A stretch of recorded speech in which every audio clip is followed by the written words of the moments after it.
Welcome everyone, Dr. Thor here. Get ready for Gnosis. Well, I want to talk about my other major interview with CNN on a show that's been on for many, many years called The American Experience. I think it's been on for over 30 years. And I was interviewed by them about 20 years ago, maybe 25. I don't remember the exact year. This was soon after I was interviewed on the BBC from the goofball Louis Theroux. And apparently the media is full of goofballs. The producer contacted me, some woman I don't remember. Of course, as usual, like I did with the BBC, I requested that I get a copy of the interview. This was before everybody had cable TV and everything else. I wanted a VHS of the interview and to so that I could actually keep that in my records. Of course, that never showed up, just as if it never showed up from the BBC or anybody else I've ever. It's too much trouble for these rich little people. They're too busy driving around in their Rolls Royces in Hollywood mansions, doing whatever these people do. It's amazing the kind of scummy people are in the media. You would think the opposite. You would think that rich Hollywood types and the news media would be friendly, helpful people that would thank you for the interview by sending you a $5 V8. No, no, no, no. They all cry about how poor they are. Like another interview I had where in his Hollywood Hills mansion, they didn't have enough money for production. Certainly, the usual stories you get from these producer types and Hollywood in general. The bad reputation is apparently true. Well, she called me on the phone. This was soon after the BBC interview by Boobalicious Idiot Boy. And she, of course, I said, well, yeah, I just got interviewed by BBC, and she talked about that, and I said, they wasted my time for 12 hours. And, of course, this stuck in her head that her idea of an interview was to do it longer than his. Well, of course, at least the BBC bought me lunch. CNN just took off for lunch and said, we'll be back in an hour. We're going for lunch. How rude is that? Whatever, they're doing you a favor because you get to be on the little box, which nobody watches. So, as I've done in my media lectures for my business school students, media is very tricky, and you have to be careful because they will just use and abuse you and waste your time, as the BBC did, taking 12 hours of my life away for 3 minutes. And of course, she wanted to go 12 hours as well and wanted to give me 3 minutes as usual. First of all, let's get over this con. Not only did they lie about sending me a tape, I said, well, who are you? Got to remember 25, 30 years ago, CNN was not overly well known. I was living not in a big city, and I didn't really have access to cable stations like these. So, I had no idea we're going to put you on. I said, well, send me a video cassette of the show itself so I can see, because I'm not sure I want to go on it. I said, there's a lot of people that I just did an interview, and they want to make fools of you. So what show is this? I don't want to do any show. I'm a serious person. Now, this is for the Alien Resistance Movement, ARM, which I was active in, resisting hostile aliens, and had an organization to do that. This was very serious, but many people thought this was some sort of joke, or of course, they want to put you down to stop you from doing your work. So I asked them, well, what show? Oh, this is the American Experience. As I mentioned, this has been on for like 30 years. So they sent me a tape, and it was a serious show. Now, I've turned down hundreds of radio shows from these morning, hey, we got this funny guys fighting aliens at 6 a.m. And, of course, they want you to get up and do 5 minutes for them so they can make fun of you, which I turned down hundreds of these interviews. I said, I'm not interested in that. I'm serious. You may not be serious, but I'm not hawking a book. I don't make money from this, and I'm not making a show for you. And, of course, they sent me a tape of the American Experience, which is a serious show. And I said, okay, well, I'll do it. So, and wait for the kicker at the end of this, people, because there always is a kicker. So they came down and did the same thing. No interesting questions. They had no background on this. They knew nothing about extraterrestrials, the ET problems, abductions, etc. I don't really remember her very much. We did talk about the problems with abductions and the problems with going into particular areas. Because I had different problems when I went up to do different interviews up to this area, this giant rock area, which is known for its extraterrestrial contact. I had many different problems, including all of a sudden in my new car, my air conditioning breaking right in that area. Just went out, just like that.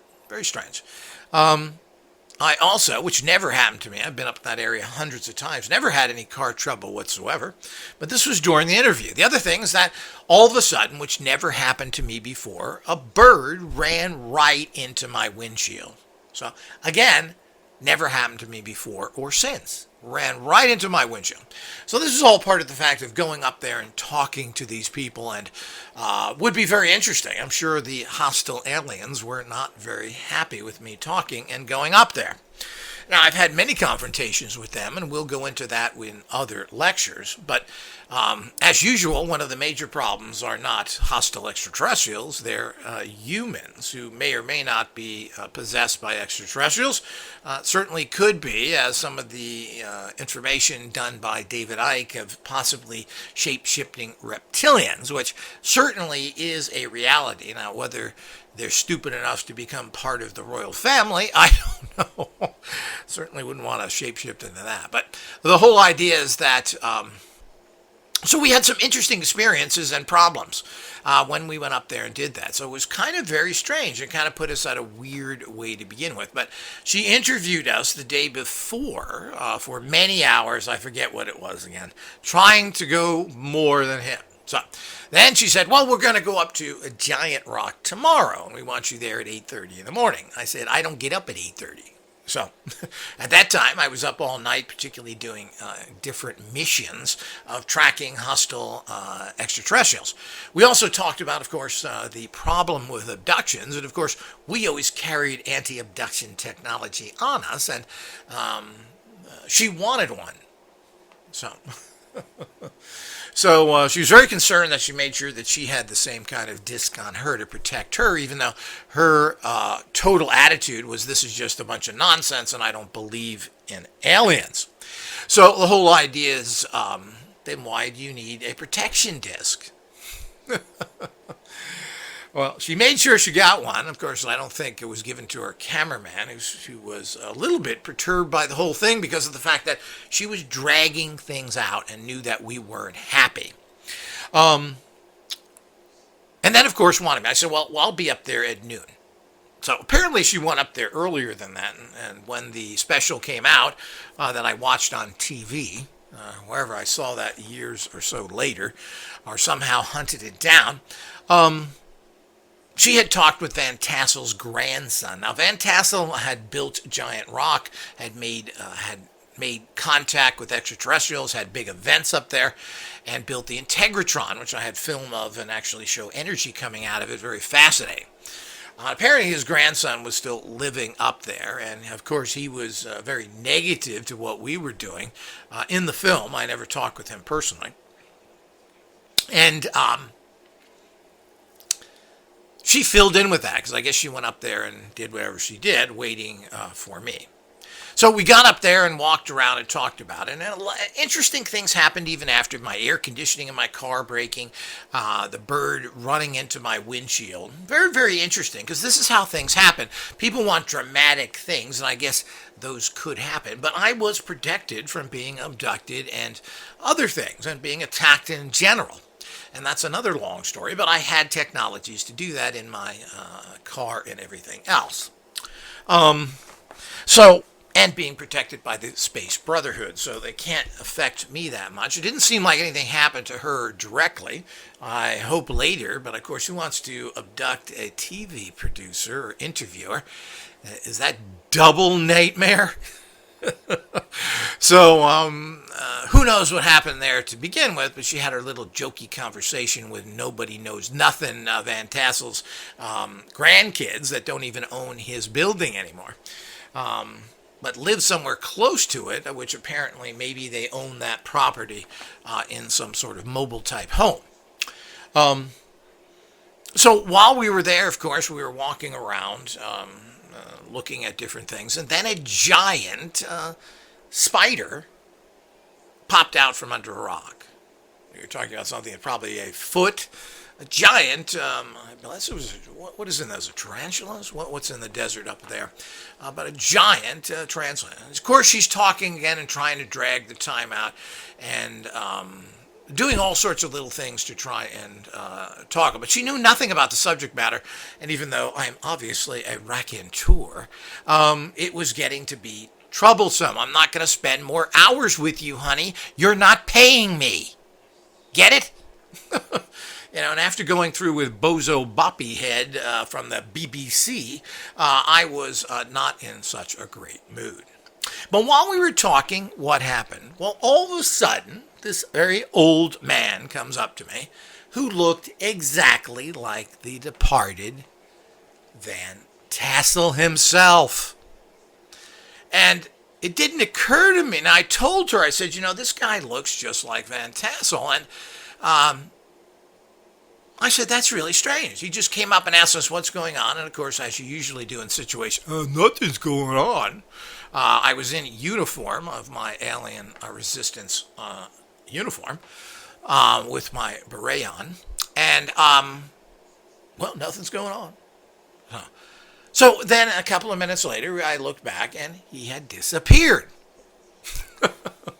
So here's some metaphysical monkeyness going on, and what's interesting. So she kept lollygagging around, and the cameraman finally came up to me and said, I'm really sorry for this. This is just a big waste of all of our time. We understand that. We've got plenty of information here, and he started arguing with the producer, saying, well, you're staging things. This is supposed to be a news interview, not staging. Because you're not supposed to stage things on the news. But she was having me walk up and down parade like a monkey, whatever, staging things to try and drag this out. Because I guess it's the amount of time you waste of somebody that makes you a better reporter. So you can cut that down to less time. So we should have cut it down to a whole bunch of less time, so much less that it shouldn't have happened. Because the kicker with all this is, and which is amusing, is the fact that when this did air, and of course you have no particular control over anything. You sign away all your rights, and that's another thing that, you have to do if you want to get on there, but certainly is something that is not overly recommended. But, of course, you have to do that.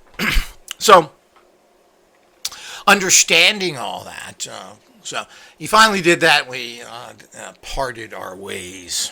And ultimately, she tried to keep my anti-abduction disc. I had to go up to her and say, hey, look, we're leaving now. Give that back to me. These were not inexpensive items and took a lot of work to make these things.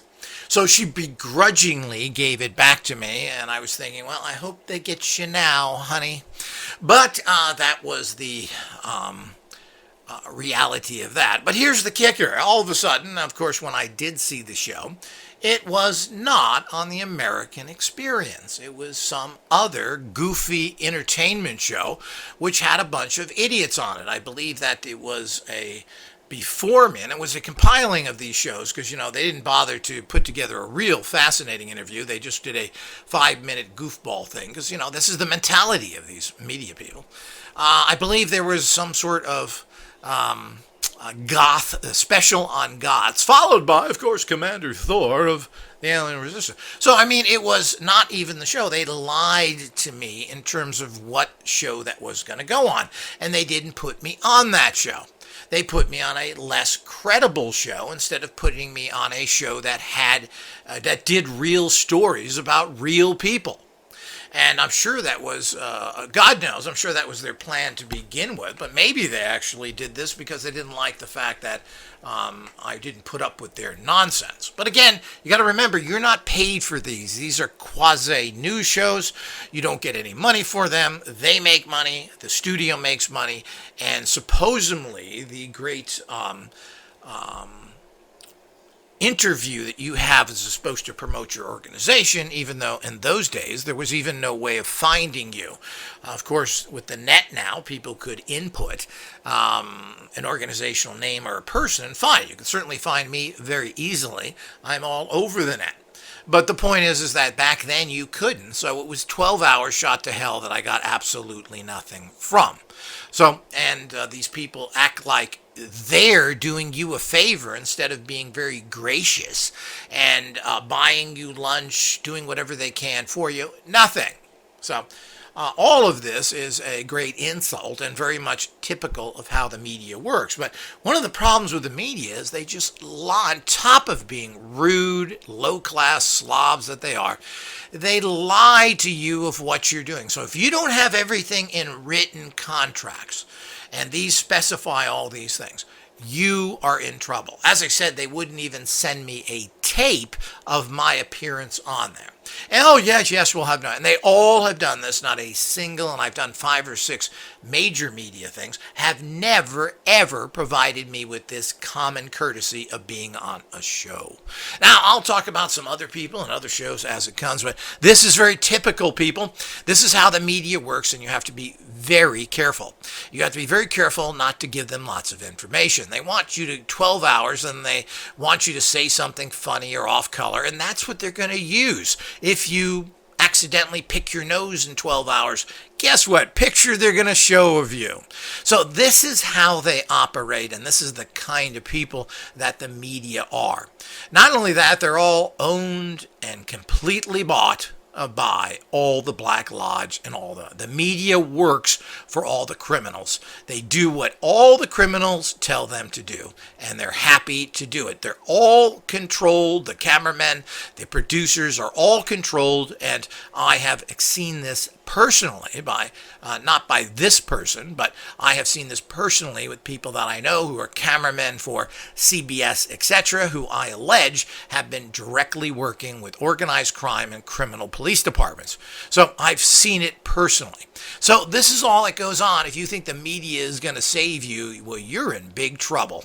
And if you use the media, you better know what you're doing, and you better be careful, because they are going to use and abuse you, and they're going to leave you with empty pockets and wasted time. Until next time.